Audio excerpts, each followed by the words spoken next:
ध्यान दिया है कि हमारे समाज में कुछ पारिवारिक संबंध धीरे धीरे अदृश्य हो रहे हैं। पहले हर बच्चे के माता पिता के अलावा चाचा, ताऊ, बुआ, मामा, मौसी जैसे ढेरों रिश्तेदार हुआ करते थे, लेकिन अब ये सभी मानो विलुप्त प्रजाति होते जा रहे हैं। भारतीय परिवारों में रक्त के कुल 5 रिश्ते समाप्त होने की कगार पर हैं। 1-2 पीढ़ी बाद संभवतः ये सभी संग्रहालय में सजा दिए जाएंगे। केवल अंकल और आंटी बचेंगे। इसे इस तरह समझा जा सकता है, यदि किसी दंपत्ति के 2 पुत्र और 2 पुत्री हैं, तो उनके सभी 5 रिश्ते यानी ताऊ, चाचा, बुआ, मामा और मौसी होंगे।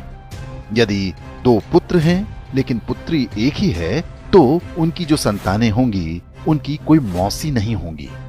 माँ के बाद बच्चों की कोई सबसे सगी महिला होती हैं, तो वो मौसी ही होती हैं। यदि किसी के 1 पुत्र और 2 पुत्री हैं, तो चाचा और ताऊ के रिश्ते नहीं होंगे।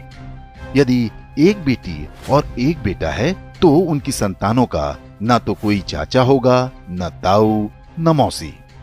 यदि 1 बेटा या 1 बेटी होती है, तो वो पूरी तरह से अकेला होगा। माता पिता के बाद उसका कोई रक्त संबंधी नहीं होगा। सिंगल चाइल्ड फैमिली को उनका निर्णय तीसरी पीढ़ी यानी जिनके वो दादा दादी होंगे बुरी तरह प्रभावित करेगा।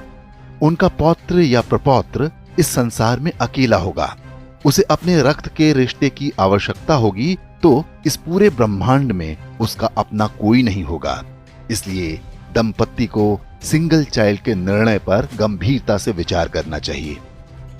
ये न केवल हमारे बच्चों को एकाकी जीवन जीने को विवश करेगा, बल्कि हमारी हिंदू परिवार व्यवस्था को भी नष्ट कर देगा।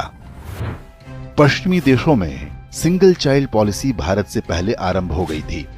वहां पर इसके भयावह परिणाम सामने आने लगे हैं।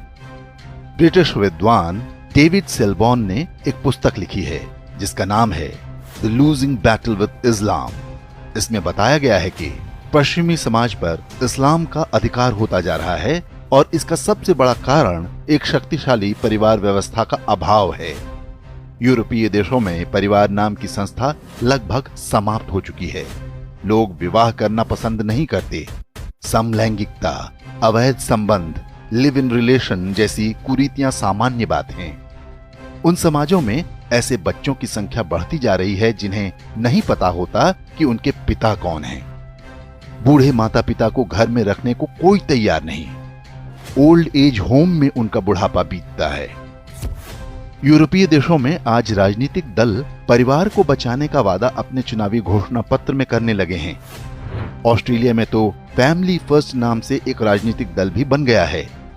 पश्चिमी देशों के समाजशास्त्रियों की सबसे बड़ी चिंता ये है कि परिवार व्यवस्था को कैसे बचाया जाए। इस सब के लिए उनके पास यही सुझाव है कि 1 से अधिक बच्चे पैदा हों।